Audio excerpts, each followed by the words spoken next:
look in the middle here, you're going to see a bunch of different cost values, right?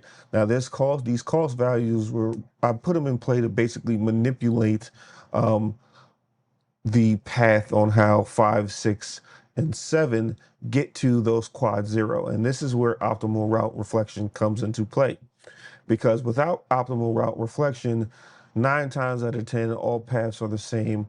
It's going to go to router 1, right? If all paths are the same. But since I manipulated the path, the different cost values in ISIS for each link, what's going to happen is router 5 will pick router 1 because it's going to run, you'll see what I'm talking about.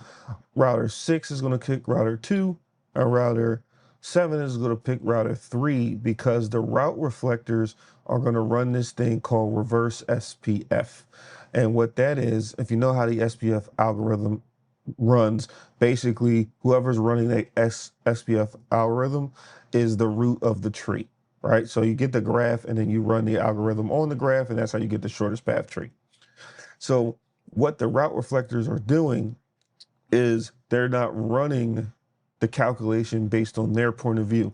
That's in theory video, I went over this, but that is the downfall of using a route reflector. It can produce suboptimal routing because it's going to give you the best path according to the route reflector's point of view, not the individual PE's point of view. And you can end up going to a router that's not close to the entry point or anywhere near the entry point because the route reflector said that was the best path.